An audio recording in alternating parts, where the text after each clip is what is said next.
नमस्कार, स्वागत है आपका। आप देख रहे हैं इंडिया डेली। आपके साथ मैं हूं शिवम दत्त मेहता। बिहार में प्रधानमंत्री नरेंद्र मोदी ने प्रचार का शंखनाद शुरू कर दिया है।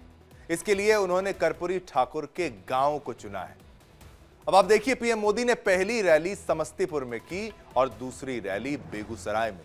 चुनावी सभा के दौरान विरोधियों के सामने एक लंबी लकीर खींच दी। पीएम मोदी ने सबसे पहले जननायक कर्पूरी ठाकुर की धरती पर पहुंचकर उन्हें माल्यार्पण कर श्रद्धांजलि अर्पित की। इसके बाद उन्होंने सभा के मंच से आरजेडी और कांग्रेस को निशाने पर लिया। आइए सबसे पहले आपको सुनाते हैं पीएम मोदी ने क्या कुछ कहा है। प्रतिशत आरक्षण देने का अब आपको सुनाए उससे पहले मैं बता दूं, थोड़ी भूमिका भी हम तैयार करें किस कदर इस वक्त बिहार में हाल है। एक तरफ आप तेजस्वी यादव को देख पा रहे हैं। तेजस्वी यादव जो बिल्कुल तैयार हैं, जो कि सीएम का चेहरा भी हैं। डिप्टी सीएम का नाम भी लगभग तय हो चुका है, तो दो नाम यहां पर तो तय हैं। और एक तरफ आप देखेंगे नीतीश सरकार को, जहां पर नीतीश कुमार भी तैयार हैं। लेकिन हो क्या रहा है कि भाई इस वक्त लड़ाई आमने सामने की है। दोनों पुरजोर तरीके से प्रयास कर रहे हैं कि उनके दावे लोगों तक पहुंचे और लोग उनकी बात को समझें।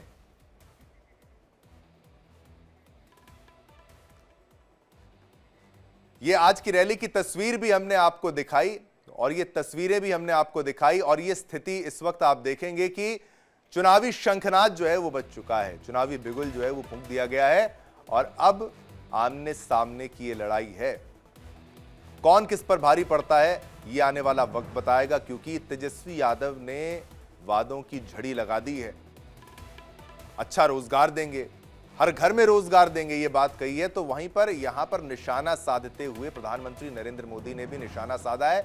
ना केवल आरजेडी की बात अगर की जाए, बल्कि कांग्रेस पर भी निशाना साधा है और तमाम बातें कही, वो आपको आगे सुनाएंगे। लेकिन अब आपको सुनाते हैं नीतीश कुमार और तेजस्वी यादव ने कैसे चुनावी पिच पर एक दूसरे को साधा है। वर्ष 2005 से पूर्व बिहार ऐसी हालत में था कि लोग परेशान थे। जो हम लोग तो शुरू हुए थे, आप जानते ही हैं, 25 में, और उसके पहले जो सरकार थी, आपको मालूम है, उसको मौका मिला था। उसको भी मौका मिल गया था 15 साल। और तो 7 वर्ष में जो बनाया गया था उसको हटना पड़ा। और कभी कोई महिला के लिए कोई काम किया था, लड़का और लड़की के लिए कोई पूछा था, और जो उसको हटना पड़ा था तो अपनी पत्नी को, अपने वाइफ को वहीं पर बनवाया था। तो यही सब ना धंधा करता है। इसलिए आप उन लोगों का जान लीजिए, किसी के लिए कोई नहीं काम किया। आई सब अपने परिवार के लिए काम कर रहा है। एनडीए का सीएम का चेहरा कौन होगा पता नहीं है। अमित शाह कह दिए कि अब जब चुनाव हो जाएगा तो विधायक लोग तय करेगा कि मुख्यमंत्री का चेहरा कौन होगा। यानी एक बात तो तय है, नीतीश कुमार जी को अमित शाह और भाजपा के लोग दोबारा मुख्यमंत्री बनाने नहीं जा रहे हैं। उनको हाईजैक कर लिया चाचा जी को। चाचा जी कितना बार यहाँ आए, हम लोग मुख्यमंत्री बनाए, लेकिन चाचा जी का स्वभाव आप लोग जानते हैं, हिन्ने से होने, होने से हिन्ने। लेकिन हमको दुख है इस बात का कि भाजपा के लोग उनके साथ अन्याय करने का काम कर रहे हैं। तो चलिए, आपने देखा किस तरीके से अब ये चुनावी माहौल गर्मा चुका है, तैयार हो चुका है और सीधा निशाना साधते हुए प्रधानमंत्री नरेंद्र मोदी इस वक्त नजर आए और कई बड़ी बातें की। और उन्होंने जो बातें कही उनमें से एक बात जो है वो सभी को समझ में आई। और भाई भी, जिस वक्त उन्होंने सभी से कहा कि आप अपनी मोबाइल निकालिए और उसमें लाइट जलाइए, और सभी से कहा कि वो मोबाइल की लाइट दिखाएं, और फिर कहा कि जब सभी के पास रोशनी है तो लालटेन की जरूरत क्या है। और अब ये चुनावी माहौल, मैं बता दूं, इसी तर्ज पर गर्म हो चुका है। स्वागत करना चाहूंगा हमारे साथ मेहमानों का। शानदार पैनल जो है कुछ ही पलों में आपके टेलीविजन स्क्रीन पर जुड़ेगा। लेकिन इस वक्त हमारे साथ जो जुड़े हैं, स्वागत करूंगा शिवम सिंह, प्रवक्ता बीजेपी के, हमारे साथ हैं। नमस्कार शिवम। सैयद लारेब अकरम, यहाँ पर राष्ट्रीय प्रवक्ता आरजेडी के, भी हमारे साथ हैं, आपका भी स्वागत है। महेश दास जी, प्रवक्ता जेडीयू के, वो भी हमारे साथ जुड़ेंगे, कुछ ही पलों में वो भी टेलीविजन स्क्रीन पर होंगे। अंश वत्स जी हमारे साथ हैं, प्रवक्ता कांग्रेस पार्टी के। तो चलिए शुरुआत करते हैं। रैलियों का दौर, उसकी शुरुआत हो गई है। चुनावी शंखनाद जो है वो बज चुका है। शिवम सिंह जी, आपसे शुरुआत करेंगे। किस कदर देखते हैं, कितना मुश्किल ये चुनावी दौर होने वाला है, और स्वयं प्रधानमंत्री जब आ जाए मैदान में तो कितनी ऊर्जा मिलती है, और क्या होगा आने वाले समय में नतीजा? निश्चित रूप से प्रधानमंत्री जी का बिहार आगमन न सिर्फ एनडीए के लिए बल्कि बिहार वासियों के लिए हमेशा, आप देखे होंगे इससे पहले भी जब भी आए सौगात लेकर, हजारों करोड़ रुपए की सौगात लेकर आए, और इस बार भी उनके आने से कार्यकर्ताओं में, एनडीए कार्यकर्ताओं में एक उत्साह है। और जो फिर से नीतीश सरकार लाने की जो योजना है, 225 सीट से ऊपर लाने की है, प्रधानमंत्री जी के आने से युवाओं में और सारे वर्ग में एक खुशी की लहर है। और आज देखे होंगे कि प्रधानमंत्री ने जिस प्रकार आपके महागठबंधन के एक एक उनके काले चिट्ठों का जो जनता के सामने रखा है, निश्चित रूप से बिहार की जनता जंगल राज को समझती है, उनके किए कुकृत्यों को जानती है। निश्चित रूप से बिहार में निर्णायक जीत होगी एनडीए गठबंधन की। अब जंगल राज की बात कही गई है प्रधानमंत्री नरेंद्र मोदी जी की तरफ से, लेकिन एक बात यह भी है कि विपक्ष आप पर आरोप लगाता है कि आपके इस दौर में जिस तरीके से हमले हो रहे हैं, हत्याएं होती हैं, तमाम चीजें, और वो खुलेआम उसकी तस्वीरें भी देखी जाती हैं, तो जंगल राज कब था या अब है, या तब था या अब है, इसका भी जवाब दीजिए शिवम जी। देखिए, जंगल राज का सबसे पहले जो शब्द आया था ना, पटना हाई कोर्ट की तरफ से आया था 1997 में कि जंगल राज है बिहार में। तो पहले और आज की तुलना, पहले आपके अपराध होते थे तो उसको बचाया जाता, सत्ता संरक्षण प्राप्त होते थे। लेकिन आज आप देखेंगे कि अगर कोई अपराधी अपराध करता है तो उस पर कार्रवाई होती है, कोई इनको ना बचाता है ना कोई फंसाता है। जो अगर अपराध करेगा उस पर निश्चित रूप से कार्रवाई होती है। आपने एग्जाम्पल देखा, गोपाल खेमका का हो चाहे पारस हॉस्पिटल में जो जाकर गोली मारने का, सारे के सारे आज जेल के अंदर में हैं। तो ये नीतीश और मोदी सरकार की जो मॉडल है, यहाँ पे अगर कोई भी अपराध करेगा तो उस पर निश्चित रूप से कार्रवाई होगी। पहले की तरह नहीं कि अपराधी होगा और अपहरण होगा तो आप मुख्यमंत्री के आवास से जाके आप मंडौली कीजिए कि हाँ इतना रुपया रकम चाहिए। दोनों में फर्क है। अपराध हर स्टेट में होते हैं, हर जगह अपराध होते हैं, लेकिन आप देखिए कि यहाँ कार्रवाई होती है।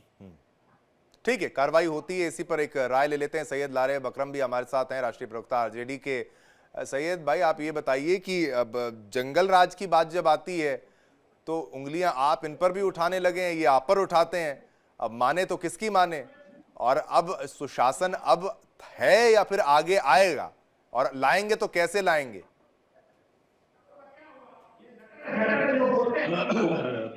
धन्यवाद शिवम। सवाल ये नहीं है कि ये जो अभी कह रहे थे, भाजपा की ट्रेनिंग में एक झूठ का बड़ा हिस्सा होता है। पटना हाईकोर्ट ने जो कमेंट पास किया था वो पटना में जल जमाव की समस्या और कॉरपोरेशन के ऊपर में कमेंट किया था कि क्या ये तो जंगल से बदतर। तो ये बात अगर आप लड़ाई के मैदान में है तो ईमानदारी लड़ाई लड़िए। पहले तो मेरी नसीहत होगी, नौजवान है, युवा है, थोड़ा R&D किया करें। मेरा दूसरा जवाब ये है कि बिहार के 20 साल आपके पास है। 20 साल में मैं क्या चाहता हूं? मैं चाहता हूं कि बिहार में रहने का माहौल मिले। लॉ एंड ऑर्डर है क्या? फिल्मों में जैसे गोलीबारी चलती है, शूटर डेड, लोखंड वाला शूटर डेड वडाला, बिहार को आपने बना दिया। शूट आउट चल रहा है अस्पतालों के अंदर, आईसीयू के अंदर, सड़कों पर डीजी की गाड़ी चल रही है, उसके पीछे लहराते हुए गोलियां चल रही है। ये कितने दिन पुरानी बात है? हाँ, 1990 की बात नहीं है, ये पिछले महीने की घटनाएं हैं। एस्टीमेट घोटाला, बांध घोटाला, सृजन घोटाला, सीएजी का 76,000 करोड़ का घोटाला का रिपोर्ट पर सरकार चुप है, खामोश है। इनके मंत्री के कर्मचारी के यहाँ करोड़ों रुपए बंडल मिले। शिवम दत्त, क्या मैं गलत बोल रहा हूं? नोट जला दिए गए। इतना भ्रष्टाचार, बिहार को कितना लूटेंगे ये? अब बिहार के स्थानीय मुद्दे को मैं समझाता हूं आपको। ऑफिसर सरकार चला रहा है, ठेकेदार थाना चला रहा है, मुकदमा दर्ज नहीं किया जा रहा है दलित पिछड़े अकलियत के लोगों का। ये प्रशासन और शासन कहां है? कंक्रीट का जंगल बनाकर जो ढाका का समायोजन कार्यक्रम प्रधानमंत्री ने मनमोहन सिंह के समय का जो परियोजना चली आ रही है, आप उसको दिखा कर कहेंगे कि आप ये कर रहे हैं। आपके ऊपर व्यापक भ्रष्टाचार का आरोप है। आप पूर शेल्टर होम कांड के बाद में सुप्रीम कोर्ट ने केस को वापस से बिहार से बाहर किया था, कहा कि नीतीश कुमार का संरक्षण प्राप्त है, प्रभाव में आ रहा है, इन्वेस्टिगेशन जांच फेयर नहीं हो रहा है। कहां रुकेंगे, कौन सी बात कहने को, तो क्या क्या बाकी है इनके दौर में। गैंगरेप की घटनाएं, बलात्कार की घटनाएं, एनसीआरबी का रिपोर्ट आप देख लीजिए, जबकि एनसीआरबी के रिपोर्ट के मुताबिक ये सबसे हाई है। ठीक, बावजूद इसके एनसीआरबी का डेटा जो है एफआईआर बेस्ड होता है, और बिहार सबसे कम मुकदमा दर्ज किए जाने वाला प्रदेश है। ठीक है, ठीक है। आपका सिफारिश और बिना घुसखोरी के मुकदमा दर्ज नहीं होता है। चलिए आपका पॉइंट ऑफ व्यू हमने लिया सैयद, आपका पॉइंट ऑफ व्यू लिया। एक बार प्रतिक्रिया सुना देते, प्रधानमंत्री ने आज कहा क्या था, पहले वो सुन लेते हैं, फिर डिबेट को आगे बढ़ाते हैं। सबसे जरूरी है कानून व्यवस्था। जहां आरजेडी जैसे दल हो वहां कानून व्यवस्था हो ही नहीं सकती। आरजेडी के शासन में यहां रंगदारी, हत्या, फिरौती, अपहरण ये एक उद्योग के रूप में फले फूले। आरजेडी के जंगल राज ने बिहार की कई पीढ़ियों को बर्बाद कर दिया। साथियों, आरजेडी के कुशासन से सबसे बड़ी भुक्तभोगी बिहार की मेरी माताएं बहनें, बिहार की महिलाएं रही, बिहार के नौजवान रहे, बिहार के दलित और पिछड़े रहे, बिहार के अति पिछड़े रहे। जंगल राज में दलितों के लिए, अति पिछड़ों के लिए पुलिस थाने के दरवाजे बंद थे। आरजेडी और कांग्रेस वाले क्या कह रहे हैं और क्या कर रहे हैं, ये आपको मुझसे ज्यादा पता है। मुझे आपको याद दिलाने की जरूरत नहीं है। हजारों करोड़ रुपए के घोटालों में ये जमानत पर चल रहे लोग हैं, जमानत पे। और जो जमानत पे है वो चोरी के मामले में जमानत पे है। अब ये चोरी की इनकी आदत ऐसी है कि अब जननायक की उपाधि की चोरी में जुटे हैं। आज बिहार का ऐसा कोई कोना नहीं है जहां विकास का कोई न कोई काम न हो रहा है। आप किसी भी दिशा में 50-100 किलोमीटर चले जाइए, आपको केंद्र सरकार या तो राज्य सरकार द्वारा कोई न कोई विकास का काम चलता हुआ दिखाई देगा। साथियों, एनडीए सरकार सड़क, बिजली, पानी, इंटरनेट, गैस कनेक्शन, इनको सिर्फ सुविधा नहीं मानती, ये सशक्तिकरण के, समृद्धि के भी माध्यम है। इनसे श्रमिकों को, इंजीनियरिंग को, मैकेनिक को, ऑटो रिक्शा, ट्रक, टैक्सी चलाने वाले को रोजगार मिलता है। किसान की, पशुपालक की उपज सही समय पर बड़े बाजार तक पहुंच पाती है। और इसलिए बीते 10-11 वर्षों से ऐसे इंफ्रास्ट्रक्चर पर अभूतपूर्व निवेश किया जा रहा है। चलिए वापस चलते हैं अपनी चर्चा पर, चर्चा को आगे बढ़ाते हैं। शिवम सिंह हमारे पास प्रवक्ता बीजेपी के हैं, महेश दास प्रवक्ता जेडीयू के भी, अंशवत्स प्रवक्ता कांग्रेस के भी हमारे साथ हैं। विपक्ष का यानी आरजेडी का भी हमने एक रुख किया, उनसे उनका पॉइंट लिया, आर्गुमेंट लिया। अब महेश दास के पास जाते हैं, प्रवक्ता जेडीयू के हमारे साथ हैं। महेश, आप लगातार सुन रहे थे जो आरजेडी की तरफ से कहा गया, अब आपका काउंटर क्या है सुशासन को लेकर, लॉ एंड ऑर्डर व्यवस्था को लेकर, उन तमाम मुद्दों पर जो कि प्रमुख मुद्दे होते हैं बिहार के? और अगर बात की जाए पहले के काल की, तो वो आरोप जो लगाए जाते हैं तो उस काल में काफी कुछ घटा भी था, लेकिन आप अपने कार्यकाल के दौरान जो जेडीयू के कार्यकाल में हो रहा है उसके लिए कैसे सफाई देंगे, उसके बारे में क्या कहेंगे? देखिए शिवम जी, भाई साहब 2-3 चीजों का चर्चा की है, मैं उसको स्पष्ट बिंदुवार चर्चा कर देता हूं। इनके जो सुप्रीमो हैं, उनके साले साहब हैं सुभाष यादव, वो उनका ये रिसेंट उनका स्टेटमेंट था। वो खुद कह रहे थे कि सीएम हाउस से सारे अपराधियों को बुलाकर और सीएम हाउस से डील होता था। तो ये सिचुएशन तो बिहार में अभी नहीं। ये दलितों की बात करते थे। शिल्पी गौतम और चंपा विश्वास जैसे आईएएस की पत्नी, जब इनके पार्टी के गुर्गे उनकी पत्नी पे शोषण करते थे, तो इनके समय में जो लॉ एंड ऑर्डर की स्थिति थी कि एफआईआर तक लॉन्च नहीं होती थी, ये इनका था। ये बात करते हैं। आपको मैं बता देना चाहता हूं कि 1989 में दंगा हुआ था हिंदू मुस्लिम का भागलपुर में। उस समय के बाद जब इनकी सरकार बनी राष्ट्रीय जनता दल की, तो उस मुस्लिम समुदाय को न्याय नहीं मिला था। 2005 में नीतीश जी सरकार में आए तो उस समुदाय को न्याय भी मिला और उसको अनुदान भी मिला है। तो ये नीतीश कुमार जी ने जो बिहार में सुशासन का मॉडल स्थापित किया है, ये अभी जो रिसेंट एक तो घटनाएं हुई थी उसकी ये चर्चा कर रहे थे, तो उस पे आपको ये भी पता होना चाहिए कि सारी घटनाओं को 24 से 36 घंटे के अंदर उद्भेदन करके सभी लोगों को पकड़कर जेल में डाला गया है। आपको शायद नहीं पता है तो आप जान लीजिए। लॉ एंड ऑर्डर की स्थिति की ये बात कर रहे थे। 159 पुलिसकर्मी इनके लालू यादव जी के पूरे फैमिली में कार्यरत हैं। इसका मतलब है कि इनको लॉ एंड ऑर्डर पे सवाल भी करना है और उसी पुलिस की सुरक्षा भी लेनी है। आपने देखा होगा कि पटना के गंगा पथ, जिसको मरीन ड्राइव कहते हैं, वहां 11:30 बजे रात में इनके नेता प्रतिपक्ष तेजस्वी यादव जी पूरे परिवार के साथ ठुमके लगा रहे थे। ठीक है। और उनके अंदर भी किसी चीज की डर नहीं थी।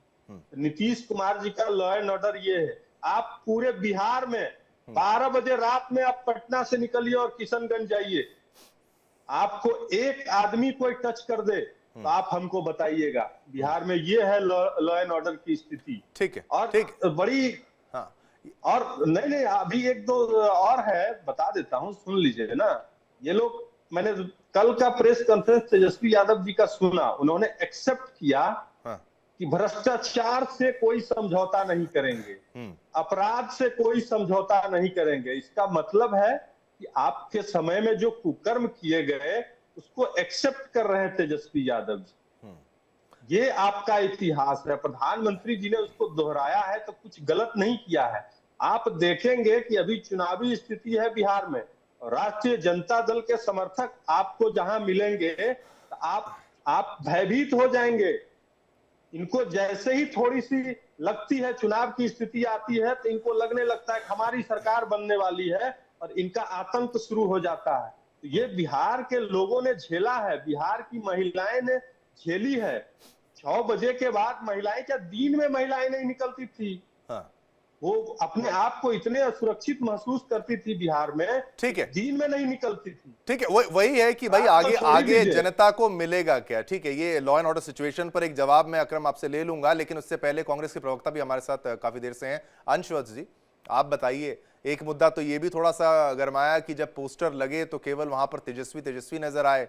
अब अगर गठबंधन की बात है तो गठबंधन का कोई और चेहरा क्यों नहीं? और शुरुआत से अब तक अगर सीएम के चेहरे की बात है तो ये काबिल तारीफ है, कम से कम घोषणा कर दी गई, लेकिन उसमें राहुल गांधी की तरफ से या कोई शीर्ष नेतृत्व की तरफ से कोई बधाई इस तरीके की वो आपने देखी हो तो बताइए। देखिए, मैं मानता हूँ ये सारी जो है विषयहीन बातें हैं कि इन पे तो जनता का ना ही कोई उसे लेना देना है कि भैया किसकी तस्वीर थी वहां पे, किसकी तस्वीर नहीं थी, आपने भैया किसने बधाई दी किसने नहीं दी, जनता को इससे कोई लेना देना नहीं। अरे जनता को और किससे लेना देना है? जनता चेहरे नहीं ले। सुनिए ना अंशवत्स जी, आपके लिए जरूरी नहीं होगा पर जनता तो जानना चाहती है ना कि मेरा अगला मुख्यमंत्री कौन है। हाँ नहीं, यही तो चीज है ना। देखिए, सच्चाई क्या कि ये सारी बीजेपी की चालें होती हैं ताकि जनता के असल मुद्दों से ध्यान भटकाया जाए। सच्चाई क्या कि अब मैं प्लीज अपनी बात को खत्म कर लूं। तो देखिए, अभी मैं मोदी जी के भाषण को सुन रहा था, यहाँ पे मौजूद सभी लोगों की बातों को सुन रहा था और मैं को लगता है कि उस पर बोलना बहुत ज्यादा महत्वपूर्ण है, क्योंकि वो सारी बातें जो है कि कौन मुख्यमंत्री कौन नहीं है, किसका चेहरा क्या है, वो सब विषयहीन बातें। सच्चाई क्या कि मोदी जी बिहार आए या ना आए उससे जनता को कोई लेना देना नहीं है, क्योंकि जनता को पता है कि भैया मोदी जी, चाहे आप बात कर लीजिए 1.5 करोड़ का स्पेशल पैकेज की घोषणा करके गए, उसके बाद फिर भाग गए।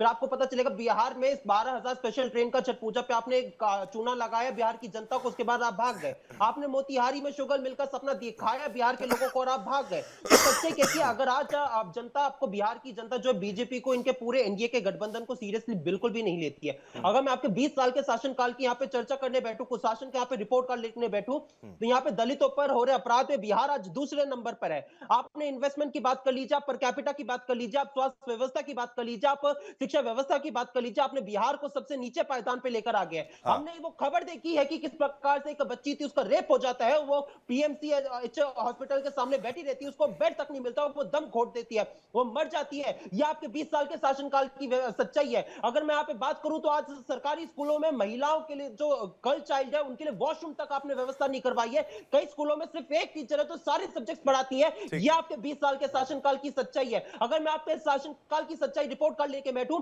तो 94 लाख परिवार ऐसे हैं जो कि सिर्फ 200 रुपए की आमदनी पर अपना पूरा दिन गुजारा करते हैं। ये आपकी सच्चाई है। भोजपुर की अगर मैं घटना दिखाऊं तो वहां पे एक समोसा के लिए जो एक व्यक्ति के, एक शख्स की हत्या कर दी जाती, ये आपके अपराध का, जंगल राज का, गुंडा राज की सच्चाई है। सच्चाई क्या है कि जनता ने आपको विदा करने का पूरा मूड बना लिया। अभी यहाँ पे ये बड़ा बीजेपी का, जेडीयू के दोनों प्रवक्ता बड़ा यहाँ पे जंगल राज में बड़ा यहाँ पे ज्ञान दे रहे थे, कौन कौन सी घटना। अरे सच्चाई क्या है कि आपके एक पुलिस अधिकारी कहते कि भैया ये तो क्राइम का सीजन आता है, भैया किसान जो है खाली बैठे तो क्राइम कर देते हैं।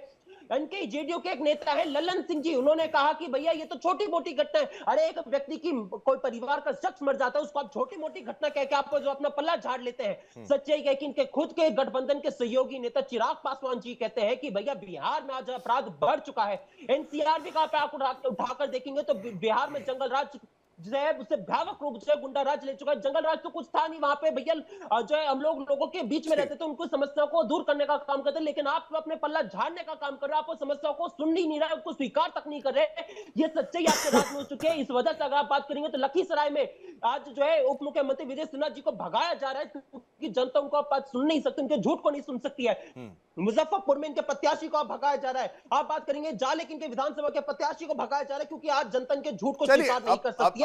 ये इनके 20 साल के शासनकाल का सच है। सांस ले लीजिए, ठीक है। लॉ एंड ऑर्डर सिचुएशन पर शिवम सिंह जी पहले आप रिस्पॉन्ड कर दीजिए, फिर मैं बाकी प्रश्न भी पूछ लूंगा। फटाक से इसका जवाब। यहाँ प्रत्याशी को भगाया जा रहा है या आपके तो नेता ही देश छोड़ के भाग गए थे, आए वोट चोरी का झूठा एक अफवाह फैलाने बिहार में, लेकिन बिहार की जनता ने रिजेक्ट किया और विदेश भाग गए रिफ्रेश होने के लिए। पहले आप अपने नेता को पकड़ के मैदान में लाइए कि मैदान छोड़ने से पहले आके लड़ाई तो लड़िए। हारना तो तय है लेकिन कम से कम मैदान में आकर लड़ाई लड़िए।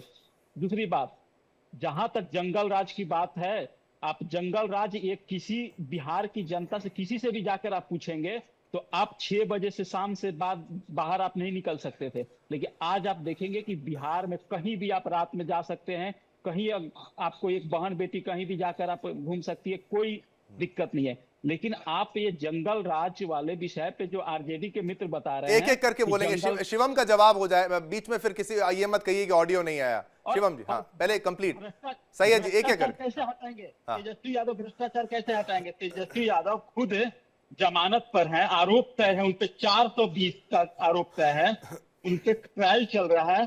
लालू यादव 32.5 साल की सजा हुई है उनको। ये परिवार एक 2 मॉडल है, बिहार की जनता देख रही है। एक तरफ कांग्रेस की मॉडल है, वाड्रा मॉडल जो गरीब जमीन लेकर सस्ते दाम पे जमीन लेने का, दूसरा है लालू यादव का मॉडल जो गरीबों का जमीन लेकर नौकरी देने का। दोनों मॉडल को बिहार की जनता रिजेक्ट करने जा रही है और आप भ्रष्टाचार और अपराध दोनों राजद और कांग्रेस की वजह से ही बढ़ता है बिहार में। अब आप क्विक आएंगे, आप क्विक आएंगे, समय थोड़ा कम बचा है। सैयद आप बताइए। अब चलिए नौकरी के मुद्दे पर आ जाते हैं। हर परिवार को सरकारी नौकरी दी जाएगी, आप इनका जवाब दे सकते हैं लेकिन क्विक में दीजिएगा कि भाई हर परिवार को सरकारी नौकरियां, आप कितने परिवार हैं वो बता दीजिए और कितनी नौकरियां देंगे वो बता दीजिए। नहीं सुनिए, पहले ये जो भारतीय जनता पार्टी के द्वारा जो बकवास और फॉल्स प्रोपेगेंडा स्प्रेड करने का जो नीति इनका है, इसको मैं पहले बताना चाहूंगा, सुन लीजिए। बिहार बीते 20 सालों से एक परीक्षा कराने की क्षमता नहीं विकसित कर पाए अपने अंदर। बीएसईबी और बीपीएससी के सेक्रेटरी और चेयरमैन जेल जाते हैं। पर्चा लीक घोटाला होता है, बांध घोटाला होता है, सृजन घोटाला होता है, पुल घोटाला होता है, लगातार घोटाले को घोटाला होता है, उसमें कोई सवाल जवाब नहीं है। ले दे करके, पपेट दे करके अपना सीबीआई और ईडी और आईटी के नाम पे ये जो लेकर के बैठ जाते फ्रेम करके चार्ज, तड़ीपार का, इसका नेता तड़ीपार, दंगाई, भ्रष्टाचारी, भारतीय जनता पार्टी किस मुंह से बोलेगी? और नीतीश कुमार कहाँ है आज? हमारे प्रदेश के मुख्यमंत्री कहाँ है?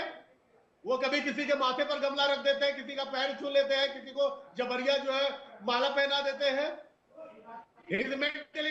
सर टाइम खत्म हो जाएगा। सैयद आप जरा रोजगार पर भी बोल दीजिए, हो गया लॉ एंड ऑर्डर का सिचुएशन। हमारा क्लियर है, 17 महीने में 5 लाख से ज्यादा रोजगार का सृजन हमने किया। हमने कहा कि हर घर में रोजगार देंगे। पिछले अरे नहीं, आपने ये नहीं कहा हर घर में, आपने कहा जिस घर में, मेरी बात सुनिए, मेरी बात, आपने कहा जिस घर में सरकारी नौकरी नहीं है सरकारी नौकरी देंगे, ये आपने कहा। हाँ जी। आप 2 करोड़ से ज्यादा घरों में सरकारी नौकरी दे देंगे? हाँ जी। कैसे दे देंगे? पूरे भारत में अगर आप कैलकुलेट करें तो 1 करोड़ सरकारी नौकरियां नहीं है। आपका अगर बिहार का बजट जितना है उस बजट का 6 गुना कहां से पैसा लेकर आएंगे? ये आप जो बात कर रहे हैं साहब, आप इसको प्रूव करिए ना, हम देंगे। कैसे देंगे? सुनो ना भाई, बता रहे हैं ना कैसे देंगे, कैसे देंगे बता रहे हैं। वैसे ही देंगे। जब हमने 5 लाख नौकरी की बात की थी 17 महीने की सरकार में, तो मुख्यमंत्री नीतीश कुमार विधानसभा में इसी जेस्चर में कहे थे, कहां से नौकरी देगा? पैसा बाप के यहां से लाएगा। हमने नौकरी दी और रिकॉर्ड है, ये चेक कर लीजिएगा साहब। 5 लाख नौकरी और 2 करोड़ से ज्यादा नौकरी में थोड़ा जमीन आसमान का फर्क होता है। उतना आपका स्टेट का बजट नहीं है जितना आप यहां पर बात कर रहे हैं। आप वो कहां से लाके देंगे, जैसे लाके देंगे, फिर ये भी जुमले में चला जाएगा, इसलिए आप फंस जाएंगे। Final comment Anshuvats, final comment Anshuvats. नहीं, आप कहां से देंगे अंशुवत्स जी? हाँ, कुछ कहना चाहते? शॉर्ट में बोलिए। सच्चाई कह के अभी हाँ देखिए, सच्चाई कह के अभी बीजेपी के प्रवक्ता यहाँ पे बड़ा भ्रष्टाचार का बोल रहे थे, और नौकरी आपने जो पूछा था वो दोनों पे यहाँ पे पूछना चाहूंगा। सबसे पहली बात, भ्रष्टाचार की बात तो एनडीए की सरकार को करनी भी नहीं चाहिए, एनडीए के इन दोनों नेताओं को। अरे भैया, आपके मंत्री अशोक चौधरी वो फंड रिलीज करते वक्त भी और टेंडर जारी करते वक्त भी दोनों समय पे 5। अरे सर, इतनी नौकरियां कहां से देंगे अंशुवत्स? आप कैलकुलेशन करिए ना अंशुवत्स, आप कैलकुलेशन करिए ना प्लीज, कहां से देंगे? अरे इतना बिहार का स्टेट बजट नहीं है। मैं नौकरी, मैं उसका जवाब भी दे रहा हूं, मेरे पास है, मैं आपको बता रहा हूं। मैं पहले उनका भ्रष्टाचार पे बोलना चाहता हूं। नहीं सर, इतना समय नहीं है। 10 सेकंड प्लीज, 10 सेकंड। हाँ प्लीज।